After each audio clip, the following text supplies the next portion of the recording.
The Rockaway Beach Branch is one of the many different projects the MTA can pursue to expand the subway system. But just what is it? Where is it? And what would be the benefit of constructing it?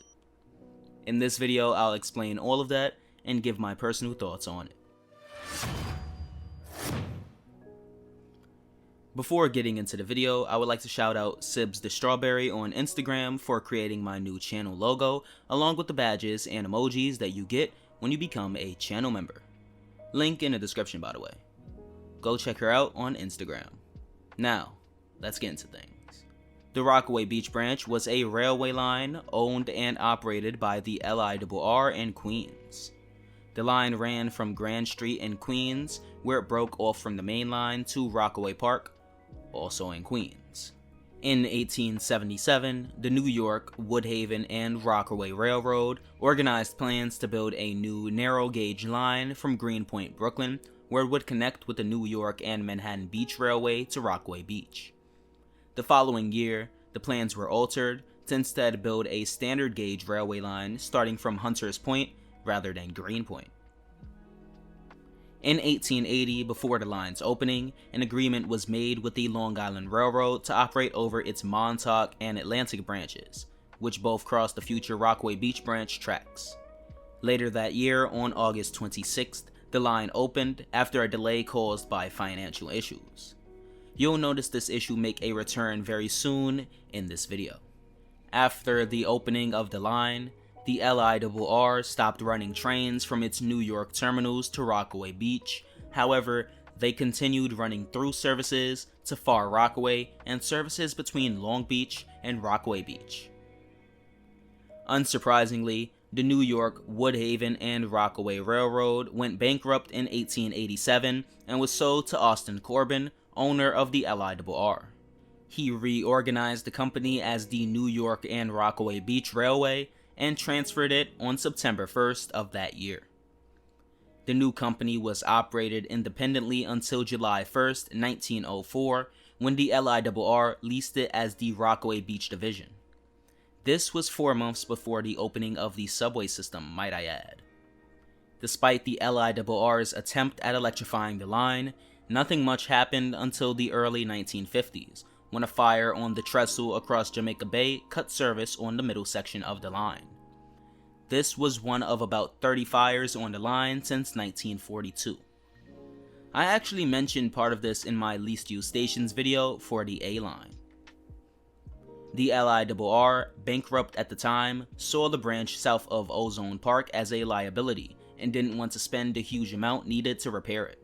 This is where the city of New York came in, when they saw great potential in extending subway service over the Jamaica Bay and purchased the line on June 11, 1952 for $8.5 million, which equates to almost $90 million today.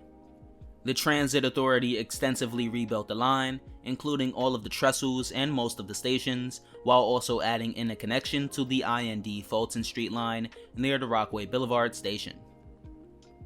After the purchase of the line by the city, the LIRR cut all operations along the southern end, however continued to operate service on the northern end, between Rego Park and Ozone Park, under a lease from the Transit Authority.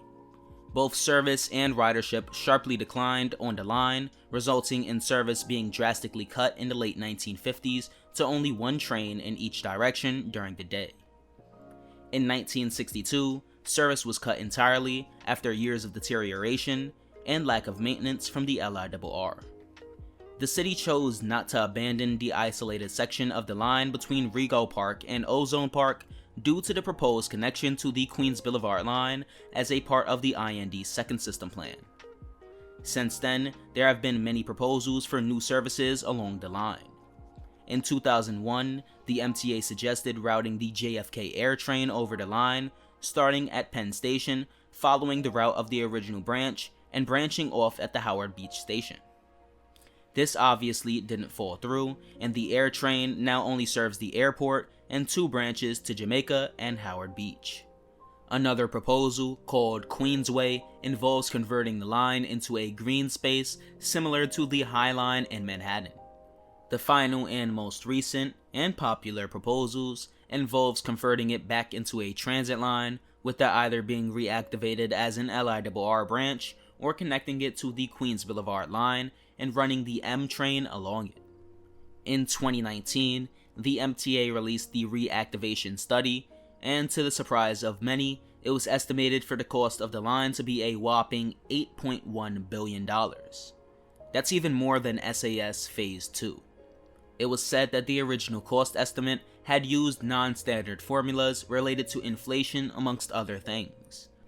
QueensLink reevaluated the MTA's cost estimate using the FTA's guidelines and found that the true costs would lie between $3.4 and $3.7 billion, while also finding that the project would have a significant economic benefit for the city. In my opinion, it definitely would, and riders living in eastern Queens, even further than the proposed Interborough Express line, to get around easier, whether to the Rockaways or to connect up with another line to take them somewhere else. Now, I don't think that the M train should be the line that connects with it. In my opinion, that would make the line unnecessarily long, and it might end up causing delays when merging with R trains on Queens Boulevard. Instead, create an all-new line that runs from some new platforms at Rego Park along the branch to Rockaway Park. This was actually a plan that was brought to my attention by Wombat on Discord, and I think it is a pretty good one. By doing this, you are avoiding any unnecessary interlining and delays with the M train, and are able to now only send A trains to Far Rockaway, which allows the MTA to send some of those rush hour A's that were originally going to Rockaway Park to Lefferts or Far Rockaway, adding more service along those branches. If you really want to get crazy with the ideas, you could have the new line go to both Far Rockaway and Rockaway Park and send the A solely to Lefferts, although the idea of a transfer between the two lines would need to get brought to a question, and also, I don't know if Lefferts could handle that extra capacity. Maybe call this new line the H, as that was the original designation for the Rockaway shuttle. For people living along this new line, needing to get into Manhattan, there would be multiple transfer opportunities, either the A on the Rockaway line or the M and R on QBL, both of which would only be a few stops away at most. Also, considering how the locals are usually empty when starting their runs, the issue of adding more people to an already congested line would be avoided.